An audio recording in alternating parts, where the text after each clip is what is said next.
Hi, it is April 27th, 2020, and this is Cami from Cami Wilson Coaching, and I hope you're having a great day. Thank you for coming back for part two of Stances and Orientation to Time. Before we get started, I just want to say thank you, Leslie, once again for the opportunity. And to also let you know, I have a little thing going on due to allergies. So I have a bit of a gravelly voice. You might even see me use a tissue.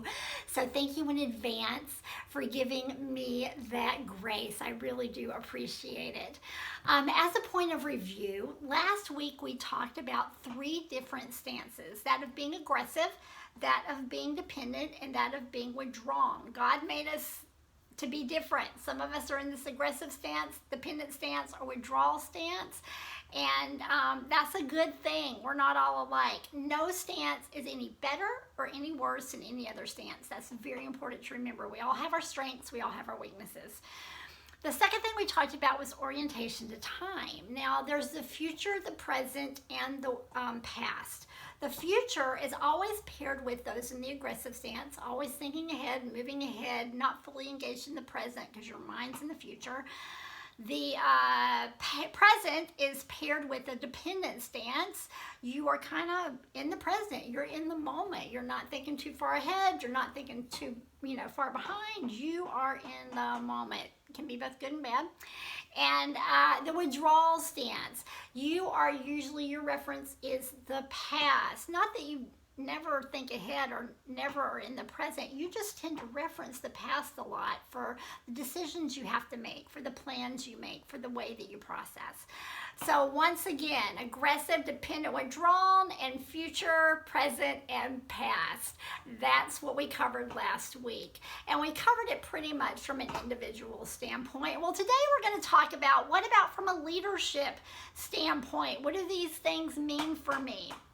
From that position of leadership, what are some things that I need to be made aware of? Well, I think one of the first things that we need to be made aware of is our different stances and orientations to time provide great opportunities. And the first opportunity, I'm going to talk about four different opportunities. The first opportunity that it provides is that of compassion. Listen, when we really realize that everyone's not like us, that they don't think like us, process like us, respond like us, see the world like us, when we can really grasp that, our ability to connect is so much greater, and to lead effectively is so much greater. So compassion, really important. The next thing it gives us opportunity for is empathy. Empathy is one of our greatest leadership tools. We all know what it's like to feel like we're being misunderstood as a leader and as a follower. And when we can put ourselves in other people's shoes, that is one of the greatest leadership tools that we can have. Truly transformational. The next thing that it can provide opportunity for is that of disconnection. So the first two are positive, these last two are going to be negative, but we can turn them into positives. So disconnection. Listen, because we're all coming from different places, we can very easily, there can be disconnects, and we need to find opportunities to bridge those disconnects. So I'll tell you a little story just to give you an example. After Christmas, I needed some new shoes. I walk a lot, so I needed some new tennis shoes. Went to the ASICS store at the outlet mall and walked in. There was a young gentleman there, salesperson. He was awesome. He didn't pressure me. He truly engaged with me. I kind of told him some issues that were going on with my feet, and he really listened and helped me find the right pair of shoes. And as a result, I not only bought one pair of shoes, I bought two pairs of shoes. Couldn't even really afford it, but I bought two pairs of shoes. As I was checking out, I was telling him and commending him just on his abilities and how I really appreciated not being pressured.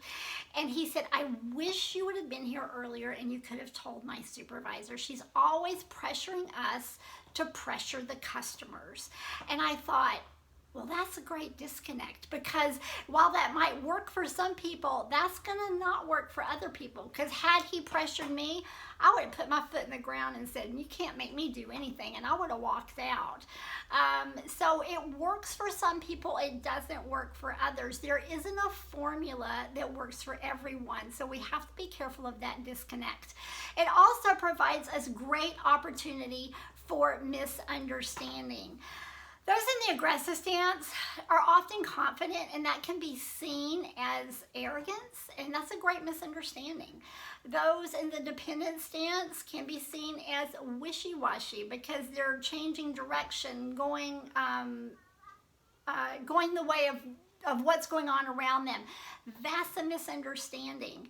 Also, those in the withdrawal stance, because you can pull inside yourself and be sometimes a little bit more shy, a little bit more quiet, you can often be seen as fearful or conceited. My sister's in the withdrawal stance, one of the sweetest people you'll ever meet in your life, and she was constantly accused of being conceited growing up, and it was just the furthest thing from the truth.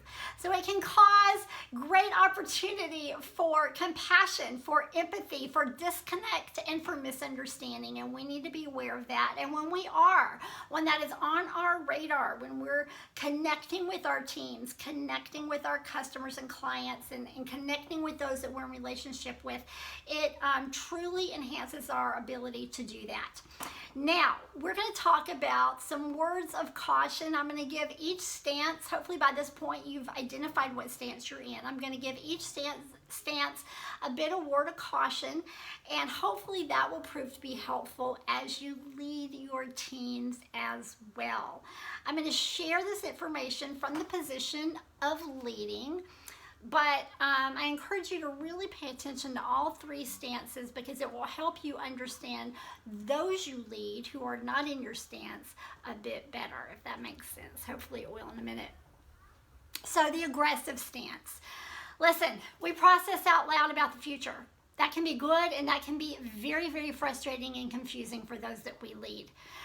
For those that we lead, always thinking out loud about some ideas that we have, how great it's going to be. Oh, we could do this. Oh, we could do that. It can be very unsettling for them.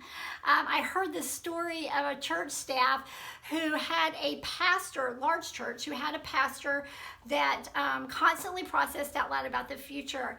And they finally came up with the rule, just among the staff, that we won't do it until he says it for the third time. Because we're tired of him saying do this, we do it, and then he's changed directions. They even had t-shirts that made that said, "I survived working with Pastor," whatever his name was. We don't want our teams to be that frustrated.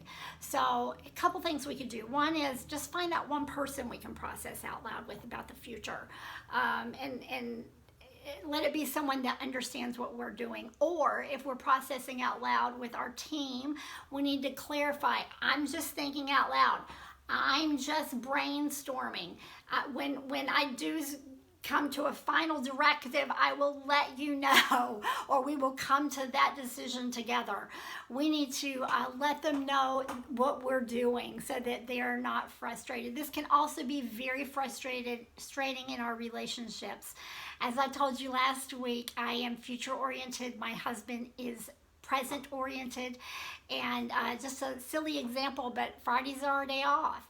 And I would always think out loud about, oh, we can do this on Friday. We can do that on Friday. We can, not only can we go out to eat, we can also go to Home Goods. And I, keep making it better and better. And he finally said one day, he goes, "Cammie, I don't know mentally what idea to settle into because you're jumping all over the place. It's driving me nuts."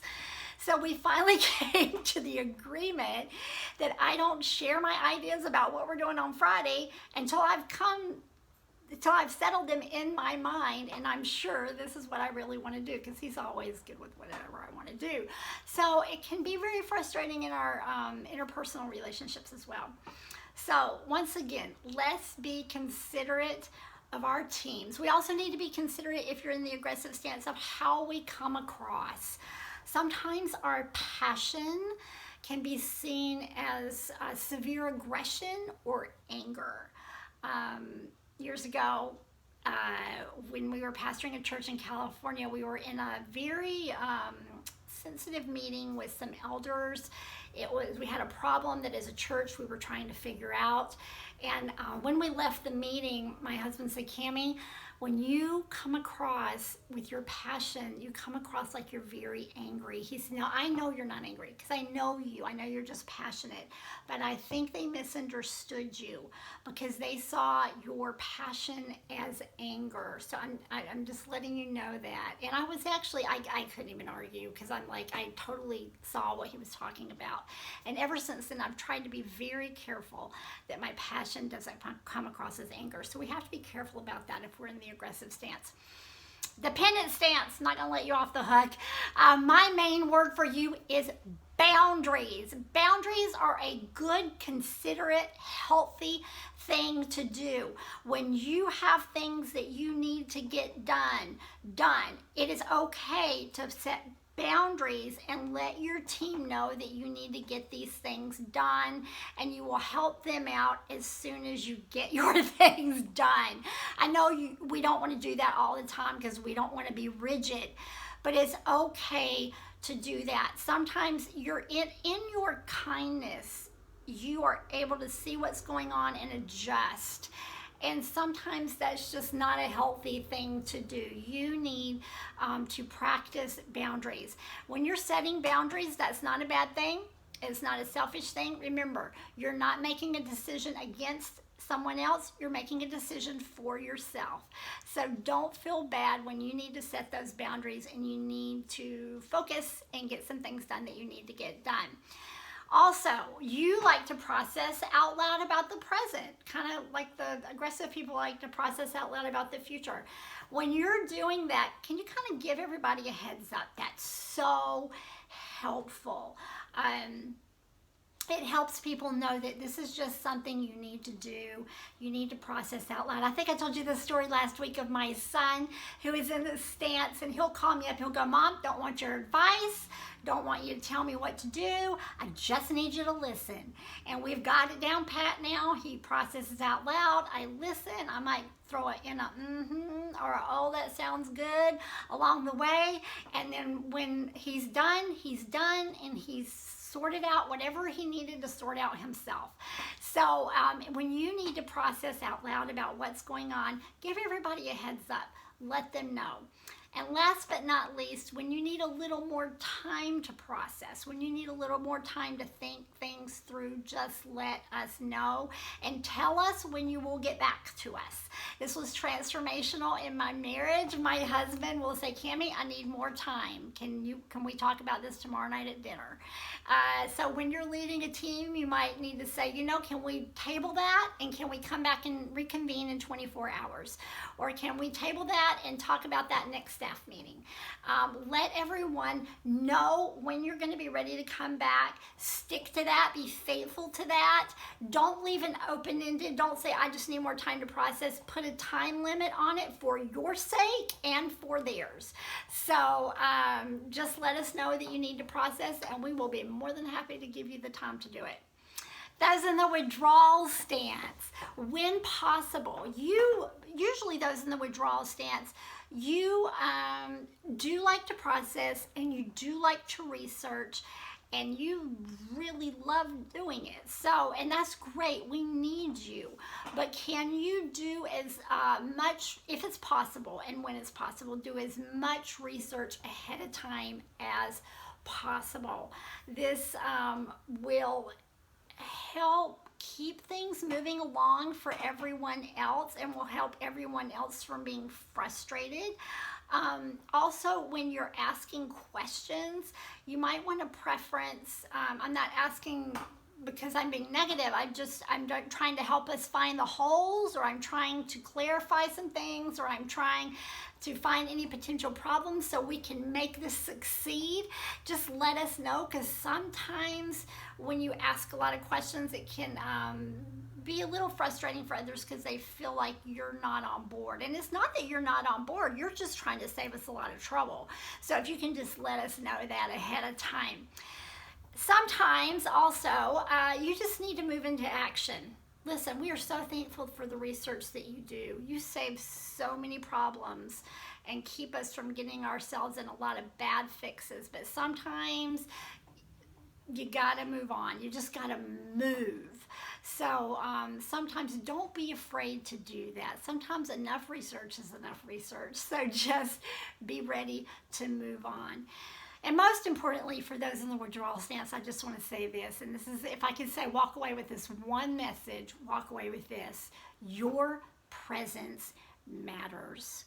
There's a little voice inside your head that'll tell you sometimes that your presence doesn't matter, your opinion doesn't matter, your thoughts don't matter, and that is so far from the truth, because you bring wisdom to the table that we all need. You bring forethought to the process that we are desperate for. So your presence matters. Speak up. If you have an idea, speak up. If you have a thought, speak up. Don't listen to the voice that tells you that your presence doesn't matter. So I hope that this information has been helpful to you in your leadership and in your relationships. And I just want to say thank you. Thank you once again for giving me the opportunity. If you want to find out more about Cami Wilson Coaching, please go to CamiWilson.com. I'd love to connect with you, and have a great day.